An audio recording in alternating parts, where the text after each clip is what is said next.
Good morning, everyone. This is Professor Amar Bakuri, and this is the second iteration of the online class for water supply and treatment engineering subject, Module 3.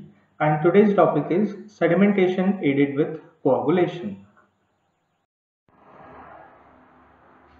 Very fine suspended particles called colloids cannot be removed from the plane sedimentation in the conventional detention time. That is, the suspended particles, or what we call them as colloids, these cannot be removed from the plane sedimentation during this conventional detention time. That is, here if you want to remove these colloids or suspended particles, we need to give more detention time over here, which is not practical. So this difficulty can be rectified by addition of chemicals called as coagulants into the water, which attracts the colloids or suspended particles and form a large gelatinous precipitate called as floc. So this floc we have discussed in the previous class, where basically this gelatinous precipitate will attract the fine suspended particles which are suspended in that water, and in turn they create this floc.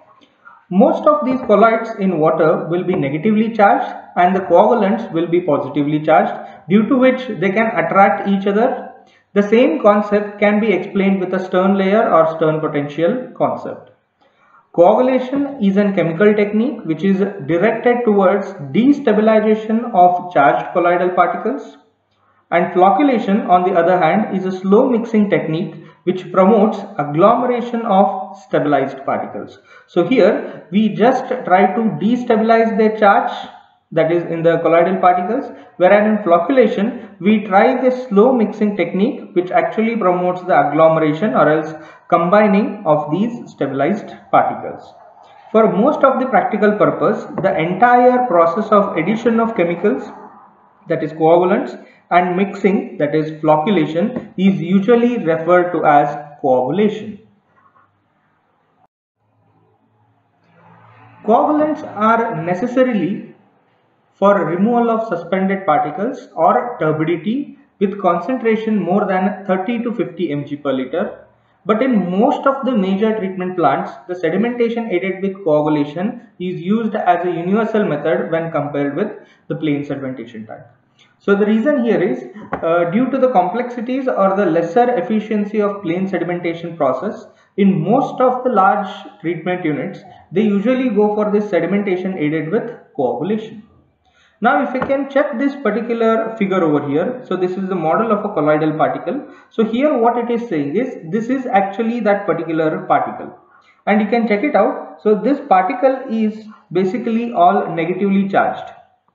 So this entire particle is negatively charged, and this solid circle what you are seeing over here, that is nothing but bound or rigid layer of water called Stern layer.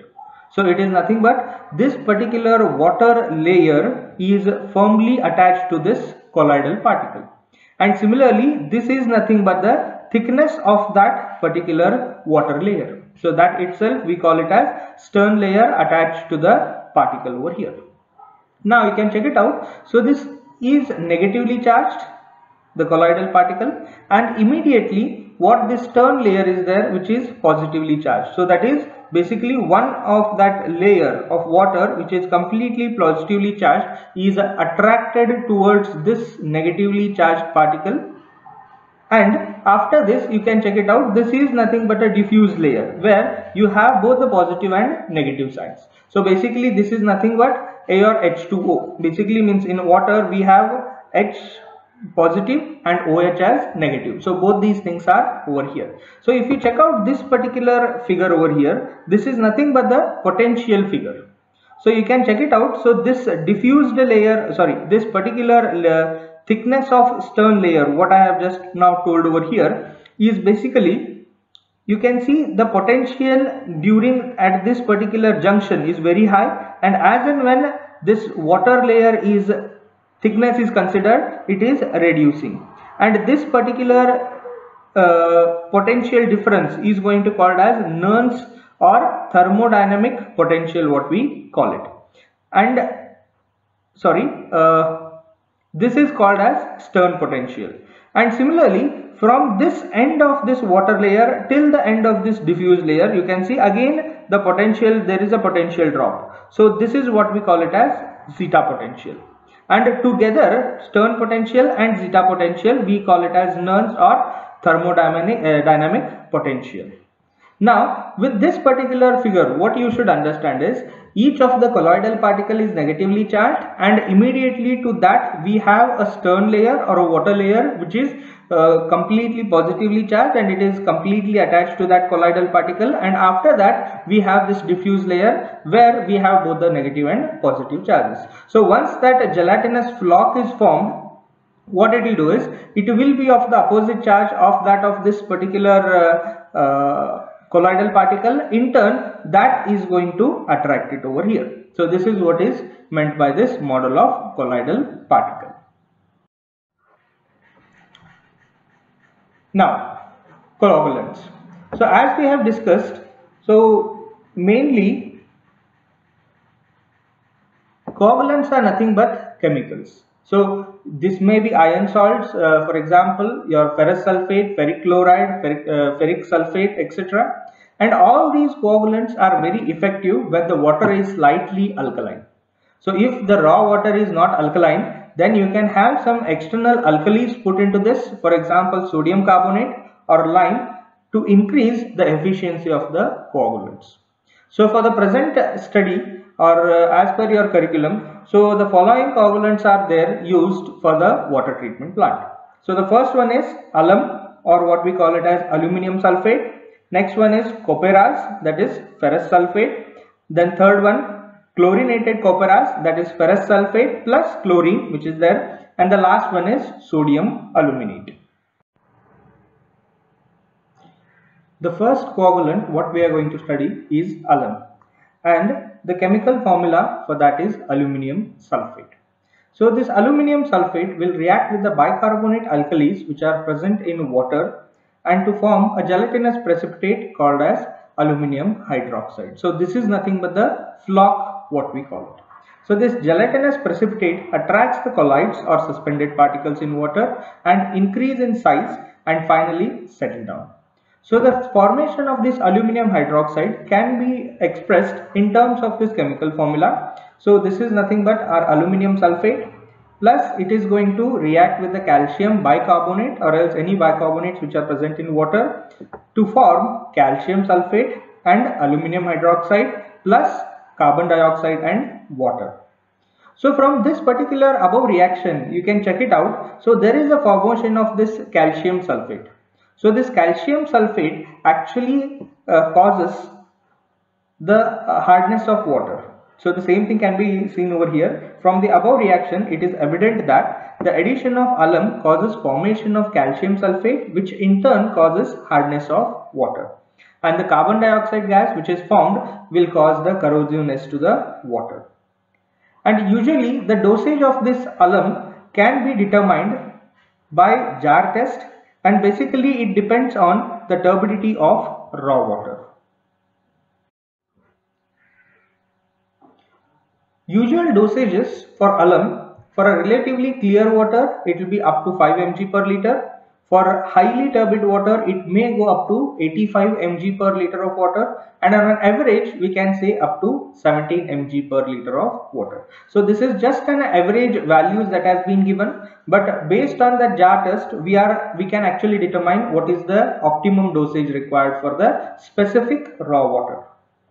Now, alum is one of the widely accepted coagulants due to its cost and efficiency in removal of turbidity. The major difficulty with alum is removal of sludge after the treatment process and disposal of the same.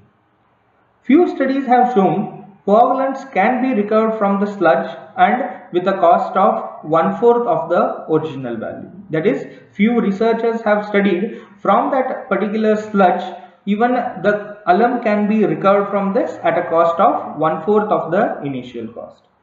Effective pH range for the treatment is 6.5 to 8.5, and in many cases it actually needs external alkalis. In turn, it actually increases the cost of the treatment. Now the second one is copperas, that is ferrous sulfate. So copperas is usually added to water in conjunction with lime. So that is, lime can be either added in the initial to the copperas or it can be added in the later stage. So the same can be expressed again with these chemical formulas. The first case is when lime is added first to the copperas. So what will happen is, this is nothing but the ferrous sulfate. It will react with hydrated lime, that is calcium hydroxide, in water to form calcium sulfate, ferrous hydroxide along with water. Now similarly, when lime is added later, then what it will do is, the ferrous sulfate will react with alkalis which are present in water, that is calcium bicarbonate, to form bicarbonates of iron plus calcium sulfate and water molecules. Now this bicarbonates of iron molecules will again react with the hydrated lime, that is calcium hydroxide, to form ferrous hydroxide and calcium carbonate and along with water. Now what this ferrous hydroxide that has been formed in both the reactions will actually get oxidized and to form this ferric hydroxide precipitate. So this is nothing but the gelatinous precipitate, or what we call it as flock. The same can be represented by this ferrous hydroxide will react with oxygen and water to form ferric hydroxide. So basically here in this particular coagulant, so this ferric hydroxide itself is nothing but the gelatinous precipitate or flock, what we call it. Copperas is usually used for waters that are not colored, as it does not give satisfactory results for raw water which are colored, and it is cheaper than alum, and the pH range for this is 8.5 and above.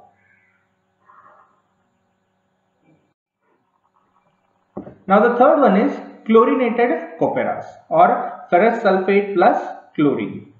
Now when chlorine is added to the copperas, they react with each other to form ferric sulfate and ferric chloride.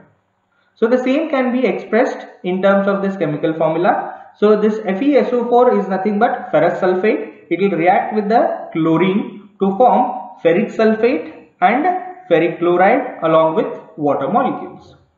Now the combination of ferric sulfate and the ferric chloride is called as chlorinated copperas.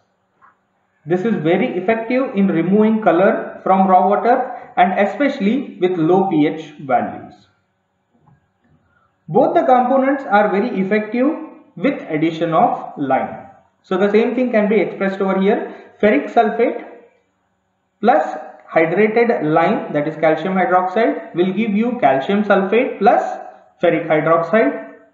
Next, ferric chloride will react with the hydrated lime. It will give you calcium chloride plus ferric hydroxide. So you can check it out. Here also our flock is formed because of this ferric hydroxide. So this is nothing but a gelatinous precipitate what we talk about. So ferric sulfate will work in the pH range of 4 to 7, and also if the pH is above 9, it is going to have a very effective results. Similarly, ferric chloride will work with the pH of 3.5 to 6.5 and the pH above 8.5.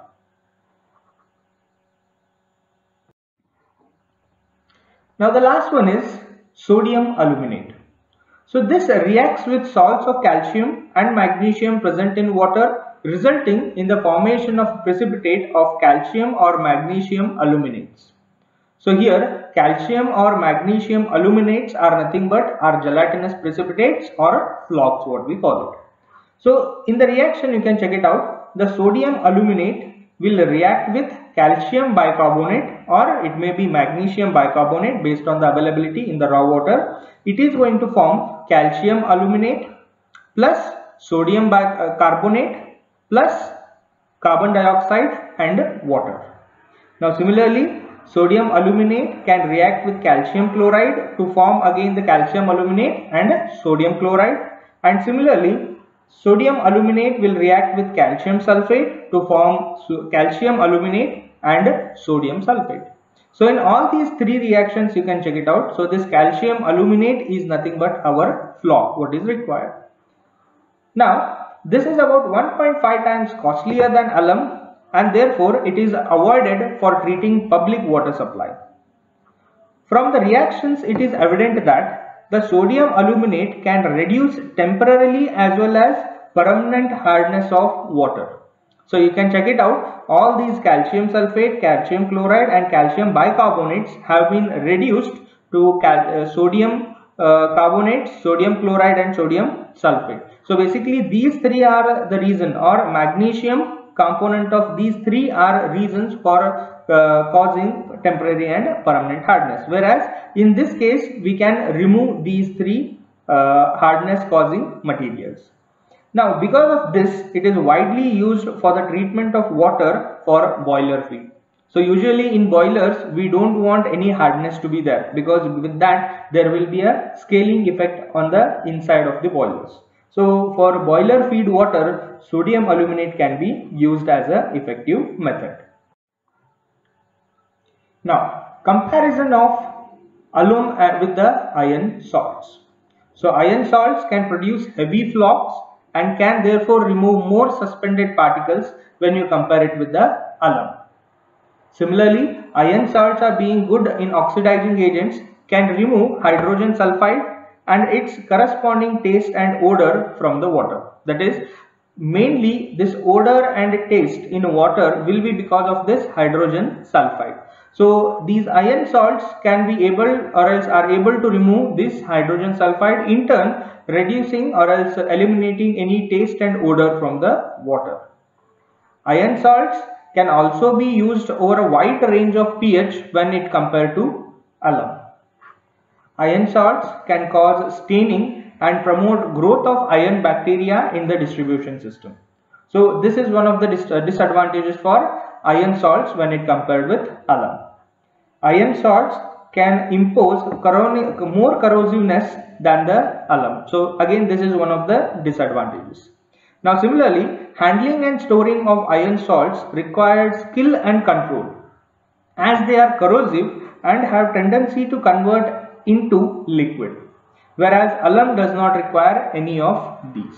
So again here this is one of the disadvantage when you compare it with disadvantage of iron salts when you compare it with alum. Clariflocculator. Now this is one of the treatment units what we use for sedimentation aided with coagulation. So the components of this clariflocculator are feeding device, mixing device or basin, flocculation tank or flocculator, and settling or sedimentation tank. So the coagulants are first fed into the raw water through feeding devices, and then it's thoroughly mixed and agitated in the mixing basin. The flock which forms as a result of the agitation in the above mixing basin is allowed to settle down in the flocculation tank. And finally, the flocculated water is allowed to pass through the sedimentation tank, where flocculated particles can settle down. So this process can help to reduce the turbidity up to 10 to 20 mg per liter and also reduce the B. coli index by 70%. So the first component of this clariflocculator is feeding device. So in that, the first one is dry feeding, or else that is in the powdered form, or wet feeding, which is in the liquid form. So to decide whether to go for a dry feeding or wet feeding, we have few of the factors for selection of these devices. The first one is characteristics of coagulant and the convenience with which it can be applied. That is, if we check out, few of these coagulants what we have studied will be in the powdered form and few may be in the liquid form. But the way in which we particularly apply that to that particular through feeding devices, again it depends on the convenience. That is, few of the coagulants which are there, if they completely be in the powdered form, then they can be added in the dry feeding. But few of the coagulants have tendency to convert themselves into liquid. So at that point of time, storing of the same and dosage of the same will become difficult. So based on these characteristics of coagulants, we need to decide whether should we go for dry feeding or wet feeding. Now similarly, amount of coagulants to be used. That is, if the dosage is large, then dry feeding can be easily used. That is, dry feeding in the sense you can weigh a particular quantity of that coagulant, then you can add it to through the feeding device. Whereas if the quantity is less, so at that point of time, to weigh a small quantity of powdered form or dry feeding and again to completely mix it into that particular water stream, it will become difficult. So that's why at that point of time, I feel wet feeding will be much more appropriate method to do that. So similarly, even wet feeding can be used again if the dosage is large. So wet feeding is feasible for both small dosage as well as larger dosage. Whereas dry feeding is feasible only for large dosage, whereas for a small dosage, it is not that much effective. And the last one is the cost of coagulant and the size of treatment plant. Now if you check it out, in most of the large treatment plants, the quantity of coagulant required will be very huge. So again, these coagulants are available in various forms. That is, it may be available in liquid form, or the same thing may be available in the solid form. And the cost of these solid and liquid forms will vary based on that coagulant. So that's why here the cost is also going to come into the play, and whichever cost is less, so you need to choose that particular way of feeding. That is, if the cost of powdered coagulant is less, then you can go for dry feeding. If the cost of liquid coagulant is more, then you can go for wet feeding. Dry feeding devices. So now you can see there are two ways with which we can feed them. So basically both are same. So you can check it out. So these are nothing but a hopper in which your powdered coagulant is added. And in that you can check it out. So these are nothing but the agitators, what we call it. So what these agitators will do is, so these agitators will move in to and fro direction, something like this. Because of this movement, what will happen? So the coagulant which is over here will not be allowed to get solidified. So this particular agitation helps it to keep it in the powdered form. And if you check it out, so here we have a toothed wheel, or we have a driving pulley on this case. So what it will be do is, so the shaft of this will be connected to a motor. So this is also will be connected to a motor, and this motor will be running. So based on the speed at which this motor runs, so even these particular gears or else this particular arrangement will turn, and in turn that quantity of material or else coagulant can be taken into the raw water supply, that is in the mixing basin. So this is how the dry feeding devices work.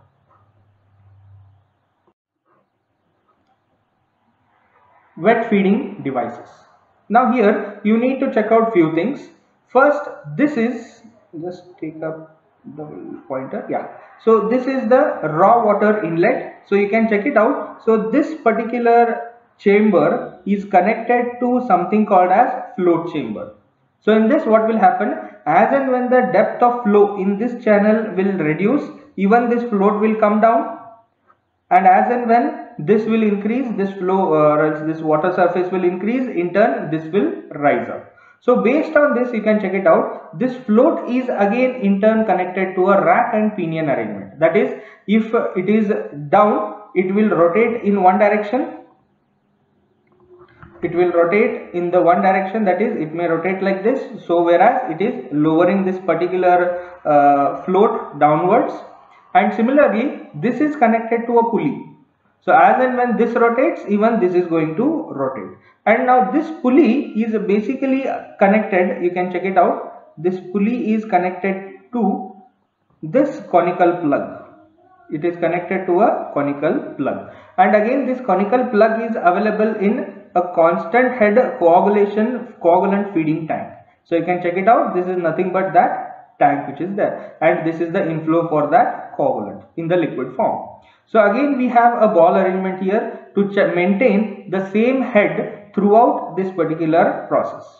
So what will happen here overall, if you check it out, as and when the water level increases over here, so this float will be taken up, and because of which this will be turned, and because of this rack and pinion arrangement which is rotating, even this pulley will rotate, and in turn it will move up this particular conical plug, and as and when this conical plug will move up, the larger quantity of coagulant will be mixed into this raw water.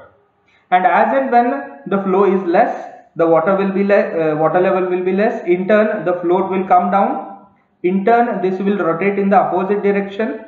Similarly, even the pulley will rotate in the opposite direction. In turn, this particular plug will be taken down, where it clogs this particular inlet pipe, where only a small portion of this coagulant will be added into the raw water stream. So this is how, based on the quantity of flow of water in this main channel, so the amount of water or else amount of coagulant that has been added can be controlled. And this is how the wet feeding devices work. Now the next one is mixing devices. So mixing devices can be again of two types. One is mixing basins with baffle valves, and the second one is mixing basins with mechanical devices.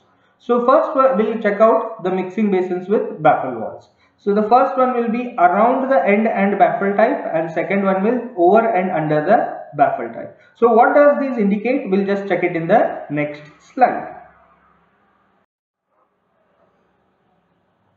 Okay, so now you can see here, so this particular figure, yeah, so this is around the end baffle type. So what does this indicate is, this is nothing but the inlet of water. So what here it does is, it is going to move along these baffles in the horizontal direction, so that the length of travel is increased.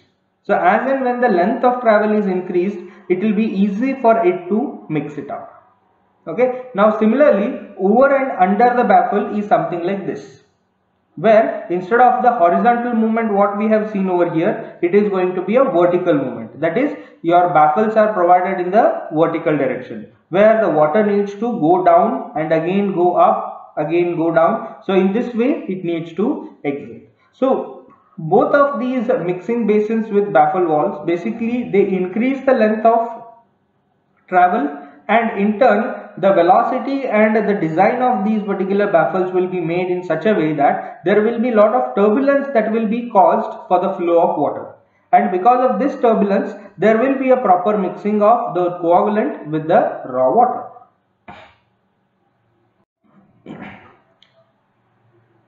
The second type of mixing device is nothing but mechanical device, or what we call it as a flash mixer.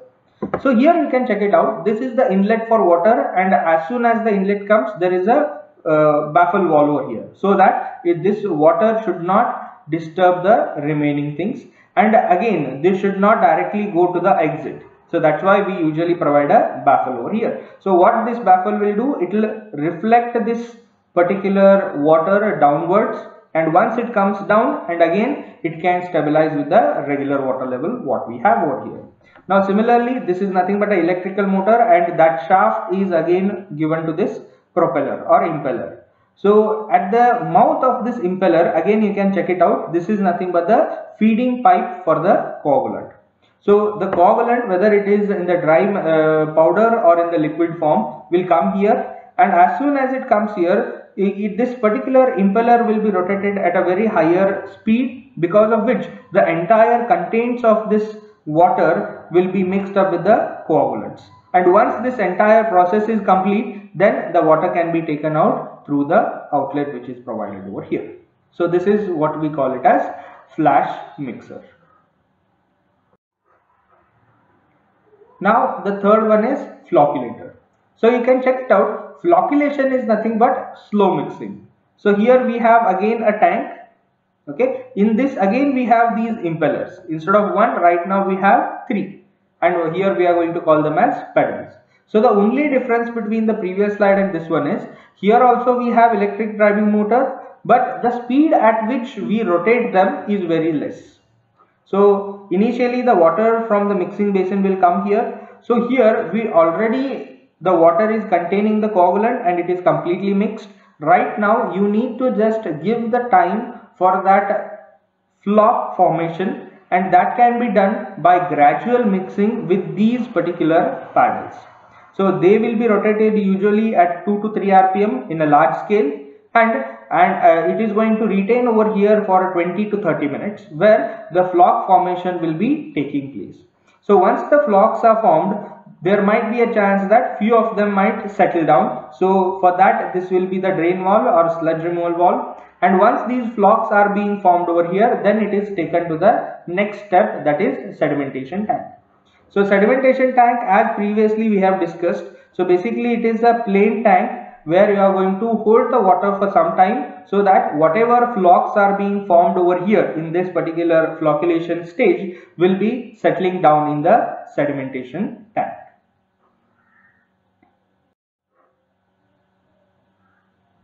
Now, altogether, all the four components what we have seen can be explained with this particular figure. You can check it out over here. This is nothing but the inlet. So once inlet of water which is there, so once the inlet is there, you can check it out. Again, there is a baffle. So why this baffle is provided? Again, not to disturb this particular entire content which is there. So next what it does is, here we have, this is nothing but the feeding device. You can check it out. So here it is feeding, whether it is in the dry form or in the wet form.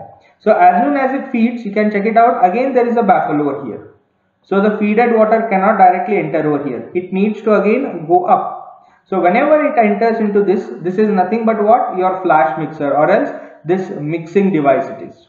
So what will happen? The water is coming like this, and then it will move like this, and then it is going to enter into this flocculation chamber. So during this time, we are adding the coagulant in this stage and then mixing it with the flash mixer over here, so that with a very small particular quantity of water, entire, or else this continuous flow of water, entire contents will be mixed up with the coagulant. And once it is mixed up, then we are going to take it to the flocculation stage. So this entire area can be called as a flocculator. So in this flocculator, what we do, we have these paddles or impellers, so which rotate at a very slow speed, and because of which what will happen, the suspended particles which are, or colloids which are there over here, and these will come together to form a larger flock because of the gelatinous precipitate from the coagulants what we have studied, and formation of such larger particles will be taking place. But now again here, since these are rotating, usually here this particular flock will not be settling down because this water is constantly moving, and as and when it moves to the settling part or your sedimentation tank part, so here there is no disturbance. So the velocity of water here will be reduced. Because of this, all the flocks which are being formed in the flocculator, that is in the previous stage, will be settling down over here. And once they settle down with the proper detention time, the sludge can be removed mechanically or manually, again as we have discussed in the previous online class. And similarly, the supernatant liquid, once these are settled out, will be taken out to the next treatment unit. So this is how an entire clariflocculator works. Finally, the determination of optimum dosage of coagulants.